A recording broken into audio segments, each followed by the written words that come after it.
പുസ്തകം 8 അധ്യായം 2 അപ്പസ്തോലന്മാരുടെ സംഗമം. ഹേറോദേസിന്റെ ദുരന്ത മരണത്തിനു ശേഷം ജെറുസലേമിലെ സഭ കുറേക്കാലം ശാന്തിയും സമാധാനവും ആസ്വദിച്ചു. പരിശുദ്ധ അമ്മയ്ക്ക് ഇത് ഏറ്റവും അർഹതപ്പെട്ട ഒന്നായിരുന്നു. അവൾ മാതൃനിർവിശേഷമായ സ്നേഹത്തോടെ സഭയെ ശുശ്രൂഷിച്ചു. ഇതേ സമയം വിശുദ്ധ ബർണ്ണബാസും വിശുദ്ധ പൗലോസും ഏഷ്യ മൈനറിലെ നഗരങ്ങളിലും അന്ത്യോക്യ, ലൂസ്ര, പെർഗെ തുടങ്ങിയ സ്ഥലങ്ങളിലും സുവിശേഷ പ്രഘോഷണം ചെയ്തുകൊണ്ടിരുന്നു. മേൽ വിവരിച്ച നഗരങ്ങളിലും പ്രവേശികളിലും അത്ഭുതങ്ങളും വിസ്മയകരമായ മറ്റു പ്രവർത്തനങ്ങളും അവർ ചെയ്തുകൊണ്ടിരുന്നതിനെപ്പറ്റി വിശുദ്ധ ലൂക്ക നടപടി പുസ്തകത്തിന്റെ 13-14 അധ്യായങ്ങളിൽ വിവരിക്കുന്നുണ്ടല്ലോ. വിശുദ്ധ പത്രോസ് ജെറുസലേമിൽ നിന്ന് പലായനം ചെയ്ത ശേഷം ഹെറോദേസിന്റെ ഭരണത്തിൽപ്പെടാത്ത ഏഷ്യയുടെ ഒരു പ്രവിശ്യയിൽ ചെന്ന് താമസമാക്കി. അവിടെയിരുന്ന് പാലസ്തീനായിലും ഏഷ്യൻ പ്രവിശ്യകളിലുമുള്ള സഭാമക്കളെ ശുശ്രൂഷിച്ചുകൊണ്ടിരുന്നു. ക്രിസ്തുവിന്റെ വികാരിയായി എല്ലാവരും അദ്ദേഹത്തെ ആദരിക്കുകയും അനുസരിക്കുകയും ചെയ്തു. പത്രോസ് ഭൂമിയിൽ ബന്ധിക്കുന്നതെല്ലാം സ്വർഗത്തിലും ബന്ധിതമായും അഴിക്കുന്നതെല്ലാം അഴിയപ്പെടുന്നതായും പ്രവർത്തിക്കുന്നതെല്ലാം സ്വർഗത്തിൽ അംഗീകരിക്കപ്പെടുന്നതായും അവർ വിശ്വസിച്ചു. ഈ വിശ്വാസത്തിലുറച്ച് അവർ തങ്ങളുടെ സംശയങ്ങളും പ്രയാസങ്ങളുമായി പത്രോസിനെ സമീപിക്കുകയും പ്രശ്നപരിഹാരം തേടുകയും ചെയ്തു. അവർ ഉന്നയിച്ച ഒരു പ്രധാന വിഷയം വിശുദ്ധ പൗലോസിന്റെയും ബർണ്ണബാസിന്റെയും പ്രവർത്തനങ്ങളെയും പ്രഘോഷണങ്ങളെയും സംബന്ധിച്ച് യഹൂദരുടെ ഇടയിൽ ഉയർന്നുവന്ന ചില സംശയങ്ങളായിരുന്നു. യഹൂദ നിയമമനുസരിച്ചുള്ള അഗ്രചർമാചരണം വേണമോ വേണ്ടയോ എന്നതായിരുന്നു പ്രശ്നം. ഈ വിവാദങ്ങൾക്ക് അറുതി വരുത്താനും ക്രമസമാധാനം സ്ഥാപിക്കാനും ജെറുസലേമിലെ അപ്പസ്തോലന്മാരും ശിഷ്യഗണവും വിശുദ്ധ പത്രോസിനോട് ആവശ്യപ്പെട്ടു. അത് വചനപ്രഘോഷണം സുഗമവും കാര്യക്ഷമവുമാക്കാൻ വേണ്ടിയായിരുന്നു. ഹെറോദേസിന്റെ തിരോധാനത്തിനു ശേഷം ജെറുസലേമിലെ യഹൂദർക്ക് ക്രിസ്ത്യാനികളെ മർദ്ദിക്കാൻ വേണ്ട സഹായങ്ങൾ ലഭ്യമായിരുന്നില്ല. തന്മൂലം ശാന്തിയും സമാധാനവും സഭയിലുണ്ടായി. ഇതേ കാരണത്താൽ തന്നെ പരിശുദ്ധ അമ്മയും ജെറുസലേമിൽ എത്തിച്ചേരണമെന്ന് അവർ ആഗ്രഹം പ്രകടിപ്പിച്ചു. വിശ്വാസികളെല്ലാം അത്യധികമായ സ്നേഹത്തോടെ അവളുടെ ആഗമനം പ്രതീക്ഷിച്ചു.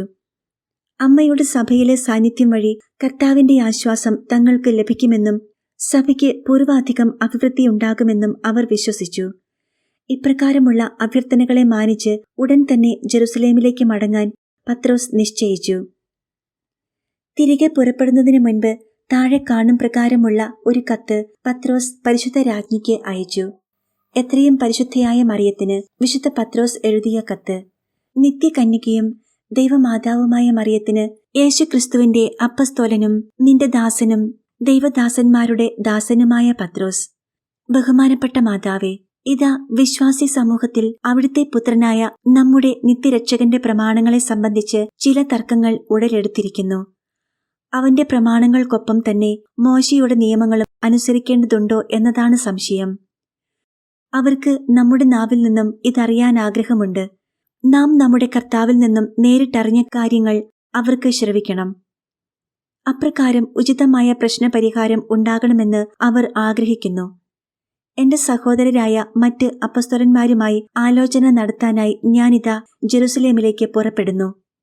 അതിനാൽ സഭയുടെ സമാധാനത്തിനും സഭയെ സ്നേഹിക്കുന്ന എല്ലാവരുടെയും ആശ്വാസത്തിനുമായി അവിടുന്ന് ജെറുസലേമിൽ വന്നണയണമെന്ന് ഞാൻ യാചിക്കുന്നു.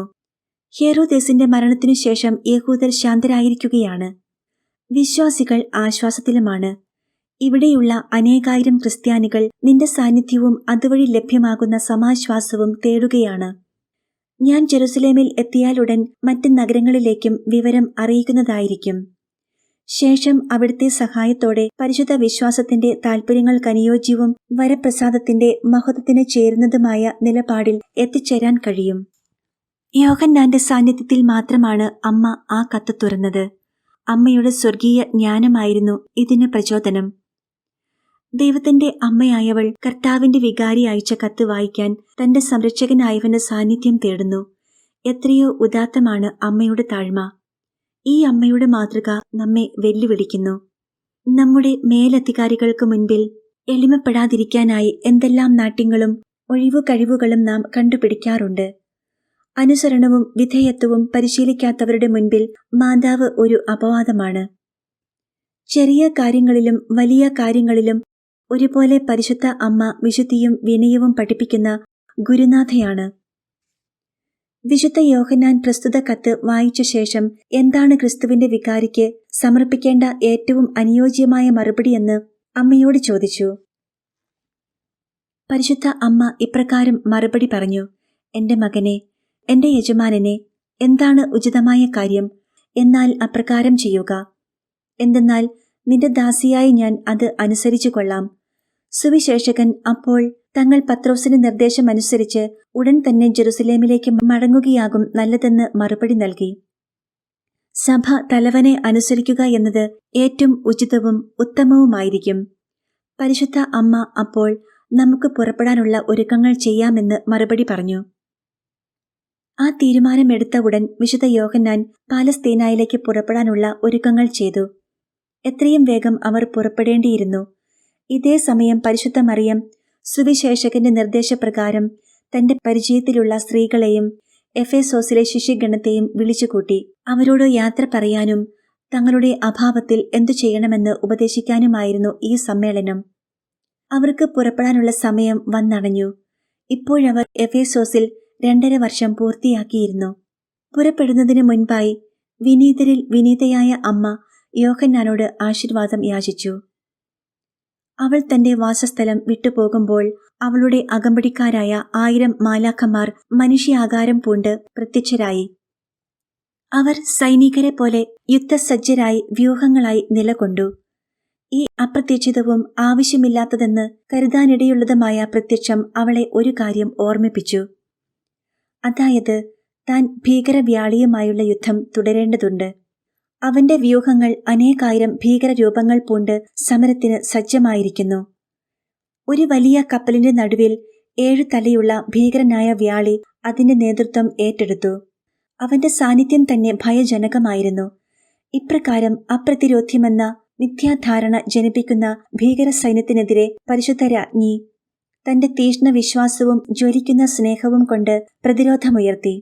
സങ്കീർത്തനങ്ങളും തന്റെ തിരുപുത്രന്റെ വചനങ്ങളും ഉരുവിട്ടുകൊണ്ട് മുന്നേറി. മാനുഷിക തലത്തിൽ ഈ സംഘമുയർത്തിയ ഭയവും അസ്വസ്ഥതയും മൂലം അവൾ തന്റെ പരിശുദ്ധ മാലാഖമാരെ സഹായത്തിനായി ക്ഷണിച്ചു. കൂടെയുണ്ടായിരുന്ന സുവിശേഷകൻ ഈ സംഭവം കണ്ടില്ല. എങ്കിലും പിന്നീട് മറിയം അദ്ദേഹത്തെ ഈ വിവരം അറിയിച്ചു. പരിശുദ്ധ അമ്മ വിശുദ്ധനോടൊപ്പം കടൽയാത്ര സമാരംഭിച്ചു. എന്നാൽ യാത്രികർ അധികം ചെല്ലുന്നതിന് മുൻപേ തന്നെ തുറമുഖത്തു നിന്നും അധികം ദൂരത്തല്ലാതെ വ്യാളി തനിക്ക് നൽകപ്പെട്ടിരുന്ന അനുവാദം ഉപയോഗിച്ച് ഒരു കൊടുങ്കാറ്റിനെ ഇളക്കിവിട്ടു. ഇതുപോലൊരു കൊടുങ്കാറ്റ് അതിനു മുൻപോ അതിനുശേഷമോ കണ്ടിട്ടില്ല. കർത്താവ് തന്റെ അനന്തജ്ഞാനത്താൽ തന്റെ കരബലം പ്രദർശിപ്പിക്കാനും പരിശുദ്ധ മറിയത്തിന്റെ വിശുദ്ധിയെ വെളിവാക്കാനുമായിട്ടായിരുന്നു ഇപ്രകാരം പിശാചുക്കളെ യുദ്ധം ചെയ്യാൻ അനുവദിച്ചത്. ഉഗ്രമായ അലർച്ചയോടെ തിരമാലകൾ ഉയർന്നു പൊങ്ങി. കാറ്റിന്റെയൊപ്പം തിരമാലകൾ ഒന്നിനുമേലെ ഒന്നായി ഉയർന്ന് മത്സരിക്കുന്നത് പോലെയും ആകാശമേഘങ്ങളെ തന്നെ കീഴടക്കുന്നത് പോലെയും കാണപ്പെട്ടു. പർവ്വതം പോലെ ഉയർന്ന ജലതരംഗങ്ങൾക്കുമേൽ നുരയും പതയും കാണപ്പെട്ടു. കടലിനെ ബന്ധിച്ചു നിർത്തിയിരിക്കുന്ന ആഴങ്ങളെ തകർത്തെറിയാനെന്ന പോലെ അവ ആർത്തലച്ചുകൊണ്ട് കപ്പലിനെ ചൂഴ്ന്നു നിന്നു. തിരമാലകളുടെ അടിയും ഉലച്ചിലുമേറ്റ കപ്പലിന്റെ ബന്ധങ്ങൾ തകരാതെ, മരപ്പലകകൾ ഇളകാതെ ഓരോ ആഘാതത്തെയും പ്രതിരോധിച്ചു നിന്നത് അതിശയിപ്പിക്കുന്ന കാര്യമായിരുന്നു. ഒരു നിമിഷത്തിൽ കപ്പൽ ആകാശമേഘങ്ങൾക്ക് തൊടാവുന്ന ഉയരത്തിലേക്ക് എടുത്തെറിയപ്പെട്ടു. അടുത്ത നിമിഷം കടലിന്റെ അടിത്തട്ടിലെ മണൽ കൂനകളിലേക്ക് ഇടിച്ചു കയറി.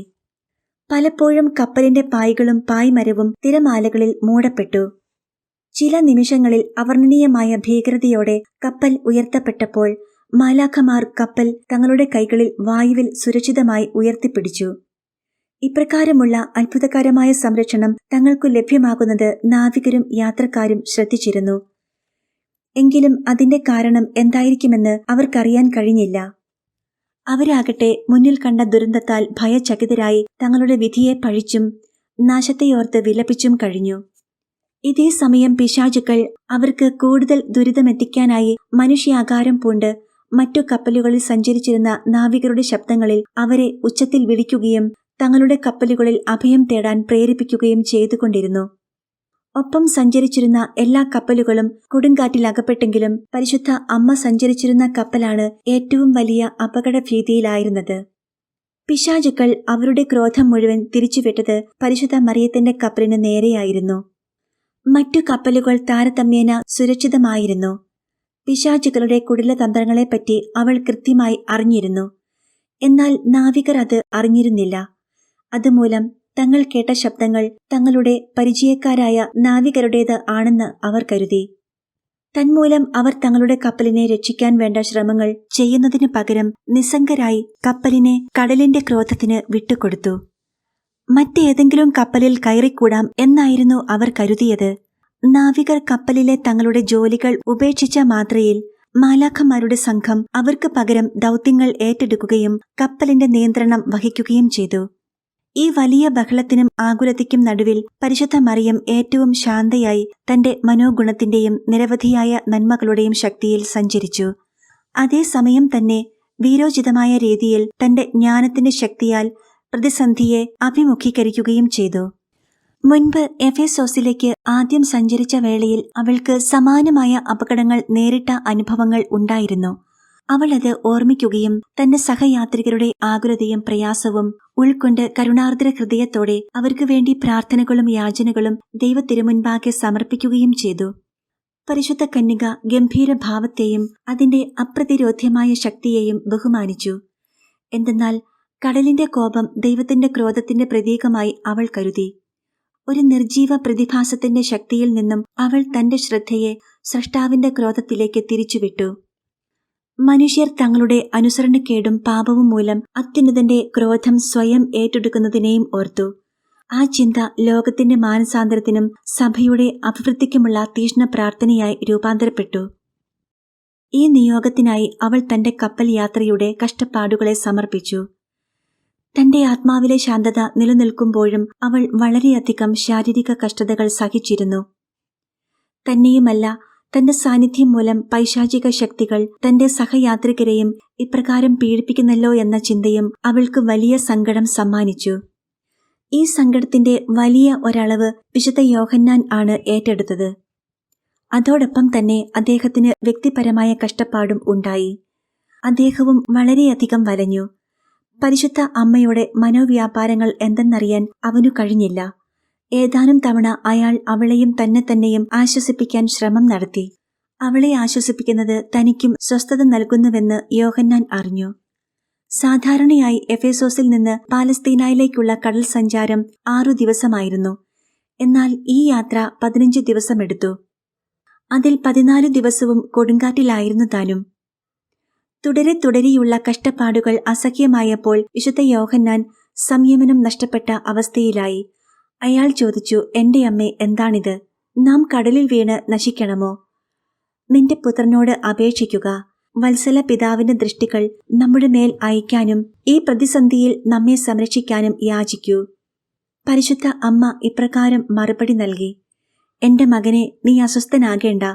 എന്തെന്നാൽ ഇപ്പോൾ നമ്മൾ കർത്താവിനു വേണ്ടി അവന്റെ യുദ്ധത്തിൽ പങ്കാളികളായി തീർന്നിരിക്കുകയാണ്. അവന്റെ ശത്രുക്കളെ ധീരത കൊണ്ടും ക്ഷമ കൊണ്ടും നമ്മൾ കീഴടക്കണം.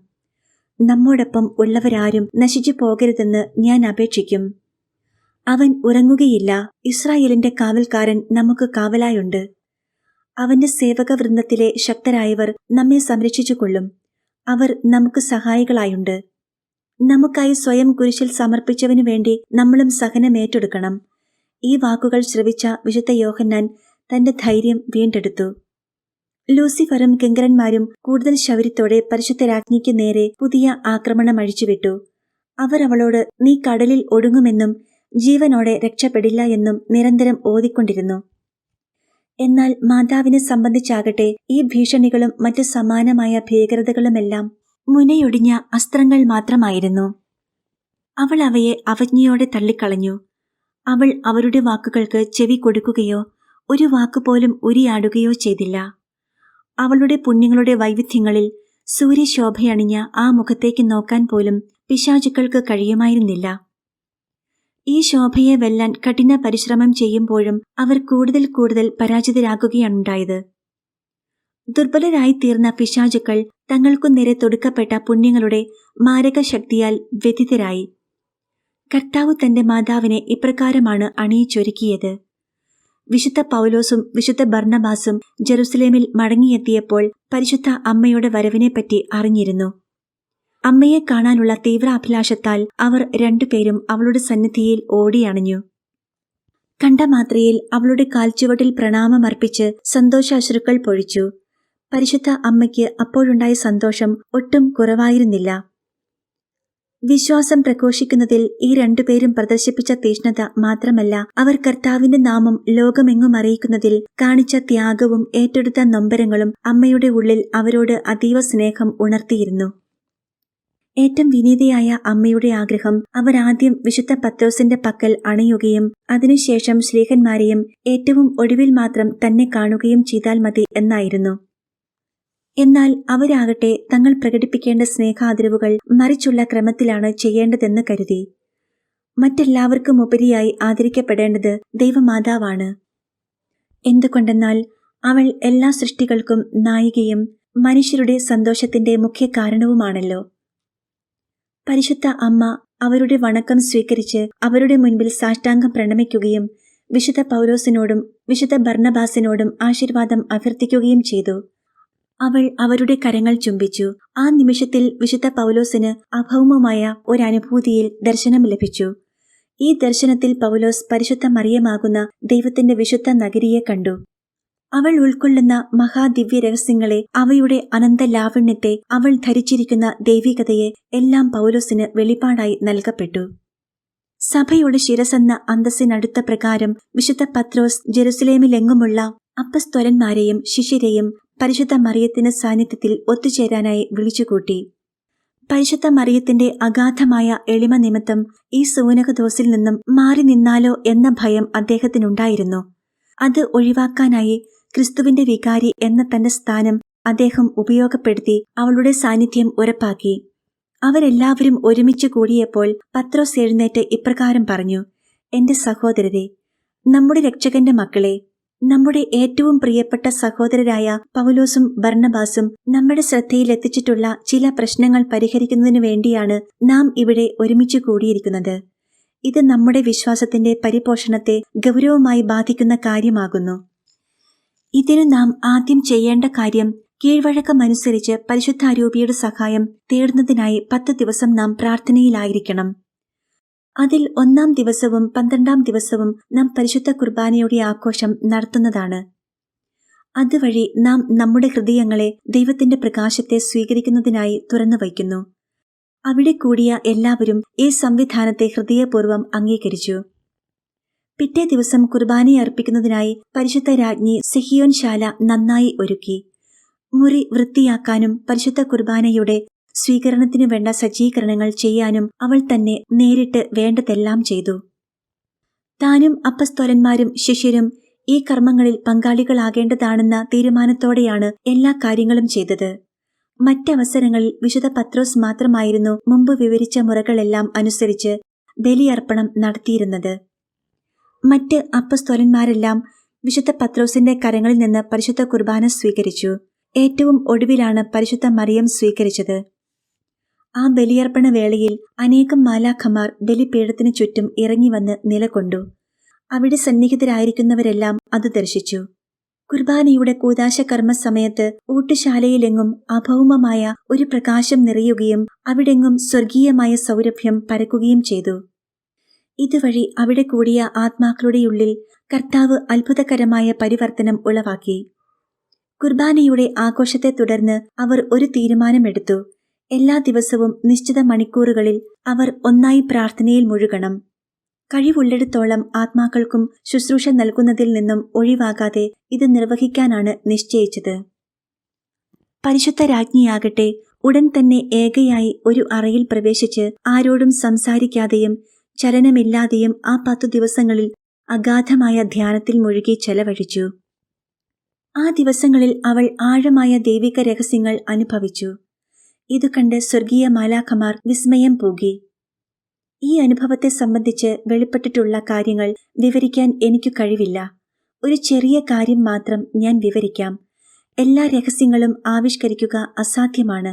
പരിശുദ്ധ രാജ്ഞി പരിശുദ്ധ കുർബാന സ്വീകരിച്ച ശേഷം ധ്യാനത്തിലേക്ക് പ്രവേശിക്കാനായി ഏകാന്ത പ്രാർത്ഥന ആരംഭിച്ച വേളയിൽ കർത്താവിന്റെ കൽപ്പന പ്രകാരം മാലാഖമാരും സ്വർഗവാസികളും ചേർന്ന് അവളെ സ്വർഗത്തിന്റെ അത്യുന്നത ശ്രേണിയിലേക്ക് ഉയർത്തി. ആത്മശരീരങ്ങളോട് കൂടിയാണ് അവൾ ഉയർത്തപ്പെട്ടത്. തന്മൂലം അവളുടെ ഭൂമിയിലെ ശാരീരികമായ അസാന്നിധ്യം ശിഷ്യരും അപ്പസ്തോലന്മാരും അറിയാതിരിക്കാനായി ഒരു മാലാഖ അവളുടെ രൂപം ധരിച്ച് പ്രാർത്ഥനാമുറിയിൽ പ്രത്യക്ഷമായി. ആ മാലാഖമാർ അവളെ ഉന്നതമായ മഹത്വം അണിയിച്ചും ലാവണ്യത്താൽ അലങ്കരിച്ചുമാണ് ഉയർത്തിയത്. ഈ പ്രത്യേക അവസരത്തിൽ കർത്താവിന് നിശ്ചയപ്രകാരം പതിവിലും അധികമായ മഹത്വം അവൾക്ക് നൽകപ്പെട്ട് മറിയം ഭൂമിയിൽ നിന്നും ഉയർത്തപ്പെട്ട് ഉയരങ്ങളിൽ സ്ഥാപിക്കപ്പെടുന്ന സമയത്ത് കർത്താവ് ലൂസിഫറിനെയും അവന്റെ നാരകീയ സൈന്യത്തെയും ഉന്നതങ്ങളിൽ ഉപവിഷ്ടയായിരിക്കുന്ന രാജ്ഞിയുടെ സാന്നിധ്യത്തിൽ വന്ന് അവളെ ദർശിക്കാൻ ഉത്തരവ് നൽകി. ഉടൻ തന്നെ അവർ അവിടെ എത്തിച്ചേർന്നു. പരിശുദ്ധ രാജ്ഞി അവരെയെല്ലാം തിരിച്ചറിഞ്ഞു. അവരുടെ അവസ്ഥയും അവൾ കണ്ടു. ആ കാഴ്ച അവൾക്ക് അസ്വാസ്ഥ്യമുളവാക്കുന്നവയായിരുന്നു. പുണ്യങ്ങളുടെ കേദാരമായിരുന്നതിനാൽ ഈ കാഴ്ച അവൾക്ക് യാതൊരു ഉപദ്രവവും വരുത്തിയില്ല. എന്നാൽ പിശാചുക്കളുടെ കാര്യം അങ്ങനെയായിരുന്നില്ല. മാതാവിന്റെ ശക്തി നേരിൽ കണ്ടതോടുകൂടി തങ്ങൾ തകർക്കാൻ ശ്രമിക്കുന്ന ശത്രു എത്ര അപ്രതിരോധിയെന്ന് അവർ കണ്ടു. തങ്ങൾ അവൾക്കെതിരെ നടത്തുന്ന ഓരോ യുദ്ധവും എത്രമേൽ അഹന്ത നിറഞ്ഞതും ഫലശൂന്യവും വിഡിത്തവുമാണെന്ന് അവർ തിരിച്ചറിഞ്ഞു. അതിലുമുപരിയായി വലിയ ഒരു പേടി അവരെ പിടികൂടി. അവർ ദർശിച്ചത് അവൾ തന്റെ മാറിൽ ക്രിസ്തുവാകുന്ന മഹാകൂദാശയെ വഹിക്കുന്ന കാഴ്ചയാണ്. ആ ദർശനത്തിൽ ദൈവസത്ത അതിന്റെ എല്ലാ പരിപൂർണതയിലും ശക്തിയിലും അവളെ പൊതിഞ്ഞു നിൽക്കുന്നത് അവർ കണ്ടു. അത് അവരുടെ ലജ്ജയ്ക്കും പരാജയത്തിനും നാശത്തിനും കാരണമാകുമെന്ന സത്യം അവർ തിരിച്ചറിഞ്ഞു. അതവരെ ഭയചകിതരാക്കി. തുടർന്ന് പിശാചിന്റെ സൈന്യം ദൈവസന്നിധിയിൽ നിന്ന് പുറപ്പെട്ട ഈ വചനങ്ങൾ കേട്ടു. എന്റെ ശക്തിയേറിയ കരം വഹിക്കുന്ന ഈ പരിച അപ്രതിരോധ്യം, അതിശക്തം. അതിനാൽ ഞാൻ എന്റെ സഭയെ നിത്യവും സംരക്ഷിക്കും. പുരാതന സർപ്പത്തിന്റെ തല ഈ സ്ത്രീ തകർത്തു കളയും. ഉൽപ്പത്തി 3:15. അപ്രകാരം അതിന്റെ അഹന്തയെ ജയിച്ച് എന്റെ നാമത്തിന് മഹത്വം അണയ്ക്കുകയും ചെയ്യും. പരിശുദ്ധ കന്യകയുടെ സിംഹാസനത്തിനു ചുറ്റും അണിനിരന്ന പിശാചുകളുടെ ഗണം ഇതെല്ലാം കേൾക്കുകയും മറ്റു രഹസ്യങ്ങളും ഗ്രഹിക്കുകയും നിരാശരായി തീരുകയും ചെയ്തു. അവരുടെ വേദനയും നിരാശയും അതിന്റെ പരമകാഷ്ഠയിലെത്തിയപ്പോൾ അവർ ഇപ്രകാരം വിളിച്ചു പറഞ്ഞു: നിത്യനായ ദൈവം തന്റെ കരത്താൽ ഞങ്ങളെ നരകത്തിലേക്ക് എറിഞ്ഞു കളയട്ടെ. അവൻ ഞങ്ങളെ ഈ സ്ത്രീയുടെ സാന്നിധ്യത്തിൽ നിന്നും അകറ്റിക്കളയട്ടെ. എന്തെന്നാൽ ഇവളുടെ ദർശനം ഞങ്ങൾക്ക് നരകത്തീയേക്കാൾ അസഹ്യമാണ്. അപ്രതിരോധ്യയും അതിശക്തിയുമായ സ്ത്രീയെ, നീ ഞങ്ങളിൽ നിന്ന് അകന്നു പോകൂ. എന്തെന്നാൽ സ്വമേധയാ ഞങ്ങൾക്ക് നിന്റെ സന്നിധിയിൽ നിന്നും പലായനം ചെയ്യാനാകുന്നില്ല. ഇവിടെ ഞങ്ങൾ സർവശക്തന്റെ ചങ്ങലകളാൽ ബന്ധിതരായിരിക്കുന്നല്ലോ. എന്തിനാണ് നീ ഞങ്ങളുടെ സമയമാകുന്നതിന് മുൻപേ ഞങ്ങളെ ഇങ്ങനെ പീഡിപ്പിക്കുന്നത്? മത്തായി 8:29. മനുഷ്യ സ്വഭാവത്തിൽ സൃഷ്ടിക്കപ്പെട്ടവരിൽ നീ മാത്രമാണ് സർവശക്തന് ഞങ്ങൾക്കെതിരെ പ്രയോഗിക്കാൻ കഴിയുന്ന ആയുധം. നിന്നിലൂടെ മനുഷ്യർക്കും ഞങ്ങൾ നഷ്ടപ്പെടുത്തിയ അനുഗ്രഹങ്ങൾ നേടാനാകും. ദൈവദർശനം നഷ്ടപ്പെട്ട് നിത്യനിരാശയിലാണ്ടുപോയവർ ഇതാ ഇപ്പോൾ അവരുടെ നിത്യരക്ഷകൻ നേടിയെടുത്ത യോഗ്യതകളാൽ നിന്റെ ദർശനത്തിലൂടെയും അവന്റെ ചെയ്തികളാലും രക്ഷാസമ്മാനം നേടിയിരിക്കുന്നു. ഈ കാഴ്ച ഞങ്ങൾക്ക് ഭീകരവും വേദനാജനകവുമാണ്. കർത്താവും രക്ഷകനുമായവനെ, ഞങ്ങളെ വിമോചിതരാക്കൂ. ഈ പുതിയ ശിക്ഷ മുൻപ് സ്വർഗത്തിൽ നിന്നുള്ള ഞങ്ങളുടെ പതനത്തെ വീണ്ടും നവീകരിക്കുന്ന അനുഭവമാണ്. ഇത് അവസാനിക്കട്ടെ. സാത്താന്റെ ഗണം പരിശുദ്ധ രാജ്ഞിയുടെ സാന്നിധ്യത്തിന്റെ ദിവ്യശക്തിയാൽ സ്തബ്ധരായി തീർന്നു. പറന്നകലാനുള്ള തീവ്രശ്രമങ്ങൾ നടത്തിയെങ്കിലും സാധ്യമായില്ല. സാത്താൻ സംഘത്തിന് കൂടുതൽ ആഘാതം ഉളവാക്കുന്നതിനായി അവർക്ക് അവിടം വിട്ടുപോകാൻ പരിശുദ്ധ അമ്മ അനുവാദം നൽകിയാൽ മതിയെന്ന് കർത്താവ് തീരുമാനിച്ചു. അവൾ അനുവാദം കൊടുത്ത ക്ഷണത്തിൽ അവർ നരകഗർത്തത്തിന്റെ അഗാധങ്ങളിലേക്ക് കുതിച്ചു ചാടി. തങ്ങൾക്കുണ്ടായ തോൽവിയെ ഉൾക്കൊള്ളാനും സമ്മതിക്കാനും അവർക്ക് കഴിഞ്ഞില്ല. പരിശുദ്ധ രാജ്ഞിയുടെ സാന്നിധ്യത്തിൽ വച്ചു തന്നെ ദൈവത്തിന്റെയും പരിശുദ്ധ രാജ്ഞിയുടെയും ശക്തിക്ക് അവർ സാക്ഷ്യം നൽകി.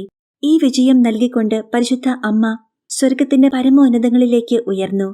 സ്വർഗീയ വൃന്ദം അവളെ അത്യധികമായ ആനന്ദത്തോടെ സ്വീകരിക്കുകയും 24 മണിക്കൂർ അവിടെ ചെലവഴിക്കുകയും ചെയ്തു. സ്വർഗീയ രാജ്ഞി പരിശുദ്ധ ത്രിത്വത്തിന്റെ സിംഹാസനത്തിന് മുൻപിൽ താണുവീണ് അവിടുത്തെ മഹത്വം ദർശിച്ച് ആരാധിച്ചു. അവിടെ അവൾ സഭയ്ക്കായി പ്രത്യേകം പ്രാർത്ഥിച്ചു. അപ്പസ്തോലന്മാർക്ക് വേണ്ട വെളിവും ജ്ഞാനവും നൽകി സുവിശേഷത്തിന്റെ നിയമം ആരംഭിക്കാനും മോശയുടെ നിയമം അവസാനിപ്പിക്കാനും ഉചിതമായ തീരുമാനങ്ങൾ അവർക്കെടുക്കാനും ഇടയാകട്ടെ എന്ന് അപേക്ഷിച്ചു. ഈ അപേക്ഷകൾക്ക് മറുപടിയായി അവൾ തിരുസിംഹാസനത്തിൽ നിന്നും ഒരു സ്വരം കേട്ടു. പരിശുദ്ധ ത്രിത്വത്തിലെ മൂന്നാളുകളും ഓരോരുത്തരായും താന്താങ്ങൾ പ്രത്യേകമായും അപ്പസ്തോലന്മാരെയും ശിഷ്യരെയും ദൈവിക സത്യം ഉറപ്പിക്കാനും പ്രഘോഷിക്കാനും സഹായിക്കുമെന്ന് വാഗ്ദാനം ചെയ്തു. താൻ അർപ്പിച്ച പ്രാർത്ഥനകളും യാചനകളും തന്റെ പുത്രൻ പിതാവിന് സമർപ്പിക്കുന്ന കാഴ്ചയാണ് പിന്നീട് മാതാവ് ദർശിച്ചത്. ഈ പ്രാർത്ഥനകൾ അവൾ തന്നെ സഭയുടെ ശ്രേയസ്സിനായി സമർപ്പിച്ചതായിരുന്നു. ഇപ്പോൾ അവയ്ക്ക് അംഗീകാരം ലഭിച്ചു. അതിൻ പ്രകാരം തന്റെ പരിശുദ്ധ നിയമം സുവിശേഷത്തിൽ വെളിവാക്കപ്പെട്ട വിധം ലോകത്തിൽ ആവിഷ്കരിക്കപ്പെടണം. ഈ സമയം പരിശുദ്ധ അമ്മയ്ക്ക് ഒരു സ്വർഗീയ ദർശനം ലഭിച്ചു. വജ്രനിർമ്മിതവും അതിമനോഹരവും ശുദ്ധസ്ഫടികം പോലെ തെളിമയാർന്നതും പല വർണ്ണങ്ങളാൽ അലങ്കരിക്കപ്പെട്ടതും ശില്പങ്ങൾ കൊത്തിയതുമായ പള്ളിയുടെ ആകൃതിയിലുള്ള ഒരു രൂപം ഉയർന്നു വന്നു. മാലാഖമാരും വിശുദ്ധരും ഇതു കണ്ട് ഉച്ചത്തിൽ ഇപ്രകാരം ഉദ്ഘോഷിച്ചു: സർവശക്തനും കർത്താവുമായ ദൈവം പരിശുദ്ധൻ, പരിശുദ്ധൻ. കർത്താവെ, നീ നിന്റെ ചെയ്തികളാൽ പരിശുദ്ധനും ശക്തനുമാകുന്നു. പരിശുദ്ധ ത്രിത്വം പള്ളിയെന്ന ഈ രൂപത്തെ ക്രിസ്തുവിന്റെ മനുഷ്യത്വത്തിന് സമർപ്പിച്ചു. മനുഷ്യരുടെ വാക്കുകളിൽ ഇത് വർണ്ണിക്കാനാവില്ല. അവനത് തന്റെ മാതാവിന്റെ കൈകളിൽ ഏൽപ്പിച്ചു. അത് സ്വീകരിച്ച പരിശുദ്ധ രാജ്ഞി അനേകം മണിക്കൂറുകൾ ദിവ്യ അനുഭൂതിയിൽ ലയിച്ചു. അവളുടെ സ്നേഹം നവീകരിക്കപ്പെട്ടു. ഈ പുതിയ പ്രതീകത്തിന്റെ സാദൃശ്യത്തിൽ അവൾക്ക് സമർപ്പിക്കപ്പെട്ട സഭ അവളുടെ സ്നേഹത്തിന്റെ ലക്ഷ്യമായി മാറി. ഇപ്രകാരം ധന്യയാക്കപ്പെട്ട് അവൾ വീണ്ടും ഊട്ടുശാലയിലേക്ക് സംവഹിക്കപ്പെട്ടു. പിന്നീടുള്ള 9 ദിവസങ്ങൾ അവൾ പ്രാർത്ഥനയിൽ കഴിഞ്ഞു. നിത്യരക്ഷയുടെ സത്ഫലങ്ങൾ സഭാമക്കൾക്ക് എത്തിച്ചു കൊടുക്കുക എന്നതായിരുന്നു അവളുടെ ദൗത്യം. പരിശുദ്ധ രാജ്ഞിക്ക് സഭയുടെ മേൽ അധികാരവും നൽകി. എല്ലാവർക്കും എല്ലാ വരദാനങ്ങളും നൽകാനുള്ള അധികാരവും നൽകി. നിത്യരക്ഷയുടെ സൗഭാഗ്യങ്ങൾ ഓരോരുത്തരും നേടിയെടുക്കുന്നതിന് അനുസരിച്ചായിരിക്കും അവൾ ഈ ദാനങ്ങൾ നൽകുന്നത്. സമ്മേളനത്തിന്റെ 10-ാം ദിവസം വിശുദ്ധ പത്രോസ് 2ാമത്തെ ദിവ്യബലി അർപ്പിക്കുകയും പരിശുദ്ധ ദിവ്യകാരുണ്യം എല്ലാവരും സ്വീകരിക്കുകയും ചെയ്തു. തുടർന്ന് അവരെല്ലാം കർത്താവിന്റെ നാമത്തിൽ ഒന്നിച്ചുകൂടി. അവർ പരിശുദ്ധാരൂപിക്ക് വേണ്ടി പ്രാർത്ഥിച്ചു. തുടർന്ന് സഭ അപ്പോൾ നേരിട്ടുകൊണ്ടിരിക്കുന്ന പ്രശ്നത്തെ സംബന്ധിച്ച ആലോചനകൾ നടത്തി. സഭാതലവനും ഉന്നത പുരോഹിതനുമെന്ന നിലയിൽ വിശുദ്ധ പത്രോസ് ആദ്യം സംസാരിച്ചു. തുടർന്ന് വിശുദ്ധ പൗലോസും ബർണബാസും ചെറിയ യാക്കോബും സംസാരിച്ചു. നടപടി പുസ്തകം 15-ാം അധ്യായത്തിൽ ഇതു രേഖപ്പെടുത്തിയിട്ടുണ്ട്. ഈ സൂനഹദോസിന്റെ ആദ്യ തീരുമാനം അഗ്രചർമാചരണം കൃത്യമായി നടപ്പാക്കുകയോ മോശയുടെ നിയമം മാമോദീസ സ്വീകരിച്ചവരുടെ മേൽ നിർബന്ധിച്ച് ഏൽപ്പിക്കുകയോ പാടില്ല എന്നായിരുന്നു. എന്തെന്നാൽ നിത്യരക്ഷ നൽകപ്പെടുന്നത് മാമോദീസായിലൂടെയും ക്രിസ്തുവിലുള്ള വിശ്വാസത്തിലൂടെയുമാണ്. അന്നത്തെ സഭയുടെ ഭരണം, ആചാരാനുഷ്ഠാനങ്ങൾ എന്നിവയെ സംബന്ധിച്ച ചില തീരുമാനങ്ങളും ഈ സൂനഹദോസ് എടുത്തിരുന്നു. ഈ സമ്മേളനത്തെ സഭയുടെ ആദ്യ സൂനഹദോസായിട്ടാണ് അംഗീകരിക്കുന്നത്. ഇതിനു മുൻപും പ്രത്യേകിച്ച് വിശ്വാസ പ്രമാണ രൂപീകരണത്തിനായി അവർ സമ്മേളിച്ചിരുന്നു. അപ്പസ്തോലന്മാർ മാത്രമേ അന്ന് സന്നിഹിതരായിരുന്നുള്ളൂ. ഈ സൂനഹദോസിൽ അവിടെ എത്താൻ കഴിഞ്ഞ എല്ലാ ശിഷ്യന്മാരും വരുകയും പങ്കെടുക്കുകയും ചെയ്തു. ഈ സമ്മേളനത്തിനും അതിന്റെ നടത്തിപ്പിനും അവർ കൈക്കൊണ്ട തീരുമാനങ്ങൾക്കുമെല്ലാം ഒരു ഔപചാരിക സ്വഭാവം ഉണ്ടായിരുന്നു. ഇതിനുള്ള തെളിവ് വിശുദ്ധ ലൂക്കായുടെ വാക്കുകളിൽ ദർശിക്കാൻ കഴിയും. പരിശുദ്ധാരൂപിക്കും ഞങ്ങൾക്കും ഇക്കാര്യം നല്ലതെന്ന് തോന്നി. നടപടി 15:28. അവർ എടുത്ത തീരുമാനം കത്ത് മുഖേന അന്ത്യോക്യ, സിലേഷ്യ, സിറിയ എന്നീ ദേശങ്ങളിലെ വിശ്വാസികൾക്ക് അയച്ചു കൊടുത്തു. ഈ കത്തുകൾ വിശുദ്ധ പൗലോസിന്റെയും ബർണബാസിന്റെയും മറ്റു ശിഷ്യന്മാരുടെയും കൈവശം അയച്ചു. ഊട്ടുശാലയിൽ തീരുമാനമെടുത്തപ്പോഴും അന്ത്യോക്യയിൽ ഈ കത്ത് വിശ്വാസി സമൂഹത്തിന് മുൻപിൽ വായിക്കപ്പെട്ടപ്പോഴും കർത്താവിന്റെ അംഗീകാരം ഉറപ്പിക്കുന്നതിനുള്ള സൂചന അവർക്ക് ലഭിച്ചു. ഈ അവസരങ്ങളിൽ പരിശുദ്ധാരൂപി ദൃശ്യമായ അഗ്നിയുടെ രൂപത്തിൽ ഇറങ്ങി വരികയും അത് ദർശിച്ച സമൂഹങ്ങൾ തങ്ങളുടെ കത്തോലിക്കാ വിശ്വാസത്തിൽ ഉറപ്പിക്കപ്പെടുകയും ചെയ്തു. ഉടൻ തന്നെ വിശുദ്ധ പൗലോസിനെയും ബർണബാസിനെയും മറ്റു ശിഷ്യരെയും യാത്രയാക്കി.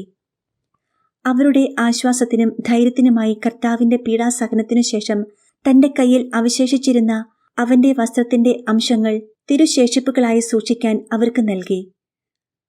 അവ അവിടുത്തെ പീഡാനുഭവത്തിന്റെ സ്മരണകൾ ഉയർത്തുന്നതായിരുന്നു. അവർക്കവൾ തന്റെ സംരക്ഷണയും പ്രാർത്ഥനയും വാഗ്ദാനം ചെയ്തു. ഈ സൂനഹദോസ് നടക്കുന്ന വേളയിലെല്ലാം പരിശുദ്ധ മറിയത്തിന്റെ ശക്തി കണ്ട് പരിഭ്രാന്തരായ ലൂസിഫറും സംഘവും ഊട്ടുശാലയുടെ സമീപത്തെങ്ങും ചെല്ലാൻ ധൈര്യപ്പെട്ടതേയില്ല.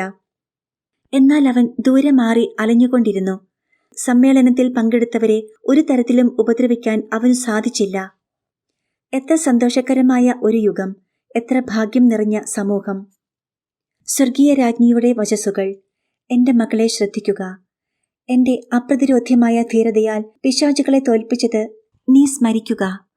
ദൈവവരപ്രസാദം സ്വന്തമാക്കാനും വിജയ കിരീടം ചൂടാനുമുള്ള ഏറ്റവും ശക്തമായ പ്രചോദനം നിനക്കവിടെ കണ്ടെത്താം. മനുഷ്യ പ്രകൃതിയും മാലാഖമാരുടെ പ്രകൃതിയും വ്യത്യസ്തവും ദുർബലവുമാണ്. അത് വേഗത്തിൽ ക്ലേശങ്ങൾക്ക് മുൻപിൽ അടിയറവ് പറയും. എപ്പോഴെങ്കിലും സദ്ഗുണങ്ങളുടെ അഭ്യാസത്തിന് തടസ്സമുണ്ടായാൽ നിരുത്സാഹപ്പെട്ട് പിൻവാങ്ങും. ഒരു ദിവസം സന്തോഷത്തോടെ പിൻചെല്ലുന്ന ഒരു നന്മയെ പിന്നൊരു ദിവസം വെറുക്കുന്നു. ഇന്ന് സ്വീകാര്യമെന്നു കരുതുന്നതിനെ നാളെ അസ്വീകാര്യമെന്ന് ശപിക്കുന്നു. ഇപ്പോൾ അതിനെ ആഗ്രഹിക്കുന്നു, അടുത്ത നിമിഷം അതിനോട് നിസ്സംഗത കാണിക്കുന്നു. ചിലപ്പോൾ തീഷ്ണത കാട്ടുന്നു, മറ്റു ചിലപ്പോൾ മന്ദോഷ്ണനാകുന്നു. എന്നാൽ സാത്താൻ നമുക്ക് പ്രലോഭനം തരുന്നതിൽ നിന്ന് ഒരിക്കലും പിന്മാറുന്നില്ല, ക്ഷീണിക്കുന്നുമില്ല. ആത്മാക്കളെ വീഴ്ത്താൻ അവൻ സദാ ജാഗരൂകനാണ്. എന്നാൽ സർവശക്തൻ തന്റെ കാരുണ്യത്തിൽ ലുപ്തനല്ല. എന്തെന്നാൽ അവൻ ദുഷ്ടാരൂപികളുടെ ശക്തിയെ പരിമിതപ്പെടുത്തുകയും നിയന്ത്രിക്കുകയും ചെയ്യുന്നു. തന്മൂലം അവയ്ക്ക് നിശ്ചയിക്കപ്പെട്ട പരിധികളെ മറികടക്കാൻ അവയ്ക്ക് സാധ്യമല്ല. കർത്താവ് ദുർബലർക്ക് താങ്ങായി വർത്തിക്കുന്നു. അപ്രകാരം തങ്ങൾക്ക് നിശ്ചയിച്ചിരിക്കുന്ന യുദ്ധഭൂമിയിൽ ശക്തി ചൈതന്യങ്ങൾ നിറച്ച് ശത്രുക്കളെ തോൽപ്പിക്കാൻ പ്രാപ്തരാക്കുന്നു. ഇക്കാരണത്താൽ മനുഷ്യാത്മാക്കൾ പ്രലോഭനങ്ങളുടെ വേളകളിൽ സദ്ഗുണങ്ങളെ മുറുകെ പിടിക്കാതെയും തങ്ങളുടെ വിശ്വാസത്തിൽ സ്ഥിരപ്പെടാതെയും ക്ഷമയോടും ധൈര്യത്തോടും കൂടെ സത്പ്രവൃത്തികളിൽ മുന്നേറാതെ ദുഷ്ടാത്മാക്കളോട് പൊരുതുന്നതിൽ നിസ്സംഗത പുലർത്തുന്നതും സ്വീകാര്യമല്ല. മനുഷ്യന്റെ വൈകാരിക ഭാവങ്ങൾ എപ്പോഴും ശരീരത്തിന്റെ സുഖങ്ങളിലേക്ക് ചാഞ്ഞിരിക്കുന്നു. പ്രകൃതിയാലുള്ള ഈ സുഖാസക്തി സ്വദൗത്യ നിർവഹണത്തിന്റെ വഴിയിൽ തടസ്സങ്ങളായി പ്രത്യക്ഷമാകുന്നു. ദുഷ്ടാരൂപികൾ അനുതാപത്തിന്റെ അഭ്യാസങ്ങൾ നൽകുന്ന കാഠിന്യത്തെ പെരുപ്പിച്ച് അവതരിപ്പിക്കുകയും അവ ആരോഗ്യത്തിനും ജീവനും ആപൽക്കരമാണെന്ന് ബോധിപ്പിക്കുകയും ചെയ്യുന്നു. അപ്രകാരം അനേകം മനുഷ്യാത്മാക്കൾ ഒരു ഗർത്തത്തിൽ നിന്നും അടുത്ത ഗർത്തത്തിലേക്ക് തെറ്റി വീണുകൊണ്ടിരിക്കുന്നു. ഈ കാഴ്ച നീ കാണുന്നുണ്ടല്ലോ. ഇത് ലോകത്ത് സാധാരണയായി കാണപ്പെടുന്ന ലൗകിക മനുഷ്യരുടെ അവസ്ഥയാണ്. ഇതാകട്ടെ നമ്മുടെ കർത്താവിനും എനിക്കും അരോചകമായ ഒരു കാര്യമാണ്. പല മനുഷ്യരും ദുർബലരും സന്മാർഗ പരിശീലനത്തിൽ സ്ഥിരതയില്ലാത്തവരും തങ്ങളുടെ പാപങ്ങളെ പ്രതി ഇന്ദ്രിയ നിഗ്രഹത്തിൽ വൈമുഖ്യം കാട്ടുന്നവരുമാണ്. നന്മ ചെയ്യുന്നതിൽ ദുർബലരായവർ തിന്മ ചെയ്യുന്നതിൽ ശക്തി കാട്ടുന്നു, പാപം ചെയ്യുന്നതിൽ ഉത്സുകരാകുന്നു. സന്മാർഗത്തിൽ സഞ്ചരിക്കാൻ കർത്താവ് നൽകിയിട്ടുള്ള നിയമങ്ങൾ അവർ അവഗണിച്ച് തള്ളുന്നു. അതുവഴി അവർ നിത്യനാശം സ്വന്തമാക്കുന്നു. ജീവിത വിശുദ്ധി നേടുന്നവർക്ക് ഈ അപകടം സംഭവിക്കാവുന്നതാണ്. ഈ അപകടത്തിൽ വീഴാതിരിക്കാൻ നീ എന്നെ മാതൃകയാക്കുക. എത്ര സ്ഥിരതയോടും ക്ഷമയോടും കൂടിയാണ് ഞാൻ സാത്താനെ പ്രതിരോധിച്ചതെന്ന് അറിയുക. അവന്റെ മിഥ്യാസങ്കല്പങ്ങളെയും പ്രലോഭനങ്ങളെയും തിരസ്കരിച്ച് അവന്റെ മുൻപിൽ ഒരിക്കലും പതറാതെ വിജയം നേടിയതോർക്കുക. ഇതാണ് അഹന്തയെ അതിജീവിക്കാനുള്ള തന്ത്രം. തന്നെയുമല്ല, എന്റെ പ്രയത്നത്തിലും ഭക്താനുഷ്ഠാനങ്ങളിലും ഒരിക്കലും വീഴ്ചയോ കുറവോ വന്നതുമില്ല. എന്റെ പ്രാർത്ഥനയും കണ്ണുനീരും ശത്രുക്കളുമായുള്ള യുദ്ധത്തിന്റെ വേളയിൽ എനിക്ക് വലിയ ശക്തി പ്രദാനം ചെയ്തു. അതുകൊണ്ട് ഞാൻ നിന്നോട് ഉപദേശിക്കുന്നു, അപ്രകാരം നീയും തീഷ്ണതയോടെ പ്രവർത്തിക്കുക. എന്തെന്നാൽ നിന്റെ പ്രലോഭനങ്ങൾ സാധാരണഗതിയിലുള്ളവയല്ല. കൂദാശയിലായിരിക്കുന്ന കർത്താവ് എന്റെ മാറിൽ വിശ്രമിക്കുന്നത് കണ്ട പിശാചുകൾ എത്ര പരിഭ്രാന്തരായി മാറി എന്നു നീ കണ്ടുവല്ലോ. അതിന്റെ വെളിച്ചത്തിൽ 2 കാര്യങ്ങൾ നിന്റെ ശ്രദ്ധയിലേക്ക് കൊണ്ടുവരാൻ ഞാൻ ആഗ്രഹിക്കുന്നു. ഒന്നാമതായി, നരകത്തെ തകർക്കാനും ദുഷ്ടാത്മാക്കളിൽ പരിഭ്രാന്തി ഉളവാക്കാനുമുള്ള ഏറ്റവും ഉചിതമായ മാർഗം പരിശുദ്ധ സഭയുടെ കൂദാശകളാണ്. അതിൽ അഗ്രമസ്ഥാനം പരിശുദ്ധ കുർബാനയ്ക്കു തന്നെ. ഇന്ന് ഈ മഹാരഹസ്യത്തിന്റെ അപാര ശക്തിയെക്കുറിച്ച് അറിയാതിരിക്കുന്നെങ്കിൽ അതിനു കാരണം ഒരുക്കമില്ലാതെ നിത്യവും കൂദാശ സ്വീകരിക്കുന്നതുവഴി അതിനോടുള്ള ബഹുമാനവും വിലമതിപ്പും കുറഞ്ഞു പോകുന്നു എന്നതാണ്. ഈ കൂദാശ യോഗ്യതയോടെ സ്വീകരിച്ചാൽ പിശാചിന്റെ മേൽ സമ്പൂർണ്ണ ആധിപത്യം സ്ഥാപിക്കാനാകും. ഈ ദിവ്യാഗ്നി ആത്മാക്കളുടെ ഉള്ളിലേക്കെറിയുമ്പോൾ അതിന്റെ അടിസ്ഥാന സത്തയെ എല്ലാ പരിശുദ്ധിയോടും കൂടി വെളിവാക്കുന്നു.